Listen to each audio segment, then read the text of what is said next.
Hello everyone. ఆ రాముని కళ్యాణం వచ్చింది అంటే పల్లెటూర్లు పట్టణాలు అన్ని చోట్ల పండుగే. హైదరాబాద్ బాచుపల్లి దేవాలయంలో ఆ శ్రీరాముని కళ్యాణం సందడి మార్నింగ్ నుండి నైట్ వరకు కొనసాగింది. కొన్ని టెంపుల్స్లో మధ్యాహ్నం కళ్యాణం జరగగానే హడావుడి అయిపోతుంది. ఇక్కడ నైట్ స్వామివారి ఊరేగింపు ఉత్సవం కూడా నిర్వహించారు. ఆ దేవుడి కళ్యాణానికి ఎంతో భక్తి శ్రద్ధలతో హాజరవుతాం. ఆ భగవంతుని కళ్యాణానికి ఇస్తున్న గౌరవం మర్యాద మన నిజ జీవితంలో జరుగుతున్న కళ్యాణానికి లేదు. ఇద్దరు వ్యక్తులు జీవితాంతం ఒకరి కోసం ఒకరు కలిసి ఉండాలి అనే ఈ పెళ్లి తంతు అర్థమే మారిపోయింది ఈ రోజుల్లో. ఒకప్పుడు పెళ్ళైన తర్వాత ఒకరిని ఒకరు అర్థం చేసుకుని అడ్జస్ట్ చేసుకుని ప్రేమలో పడేవారు. ఎందుకంటే అరేంజ్డ్ మ్యారేజెస్ ఎక్కువ గనక. లవ్ మ్యారేజెస్ చాలా రేరుగా జరిగేవి.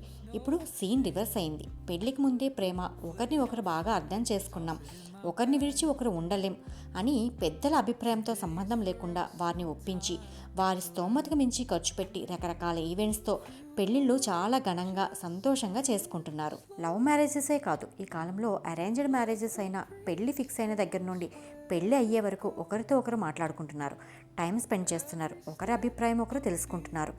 పెళ్లిలో ఇంత స్వేచ్ఛను తీసుకుంటున్న మనకు డివోర్స్ గొడవలు, ఇంకా వరకట్న వేధింపులు, హత్యలు, ఆత్మహత్యలు వింటూనే ఉన్నాం. ఇంత ఎడ్యుకేషన్, ఇంత టెక్నాలజీ పెరిగినా ఇవన్నీ ఎందుకు ఫేస్ చేస్తున్నాం? మనలో సహనం, ఓపిక తగ్గి ఇండిపెండెన్సీ పెరిగిపోయింది. క్షణికావేశం, క్షణిక సుఖం రెండు జీవితాలతో పాటు రెండు కుటుంబాలను కూడా మనశ్శాంతి లేకుండా చేస్తుంది. నువ్వెంత అంటే నువ్వెంత, నాకేంటి అని కాకుండా నీ కోసం నేను, నా కోసం నువ్వు, ఒకరి కోసం ఒకరు అని ఇద్దరు పరిస్థితులను అర్థం చేసుకుని అడ్జస్ట్ అయి సమాజంలో గౌరవంగా బతకడానికి ప్రయత్నం చేయాలి. ఆ భగవంతుడు ఎవరికి ఏ కష్టం ఏ రూపంలో ఎలా ఇస్తాడో తెలియదు. మన చేతులతో మనమే చేతులారా కష్టాన్ని కొని తెచ్చుకోవడం ఎందుకు? ఈ భూమి మీదకి నువ్వు వచ్చినందుకు నీ కర్తవ్యాన్ని, ధర్మాన్ని నువ్వు సక్రమంగా నిర్వహించు. అంటే నీ జీవితంలో నీ రోల్స్ని అన్నిటినీ కూడా పర్ఫెక్ట్గా ఫీల్ చేయడం. ఆ భగవంతుడు కళ్యాణంలాగా మన జీవితాలు కూడా శుభప్రదం కావాలని కోరుకుందాం. టెంపుల్ దగ్గర మనీ డొనేట్ చేయడానికి చేంజ్ లేదు అని అంటే వాళ్ళు స్కానర్ చూపించారు.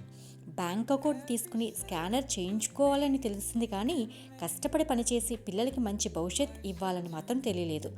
వాళ్ళలాగే పిల్లలను కూడా పెంచుతున్నారు. వీళ్ళని ఏమనాలో అర్థం కావట్లేదు.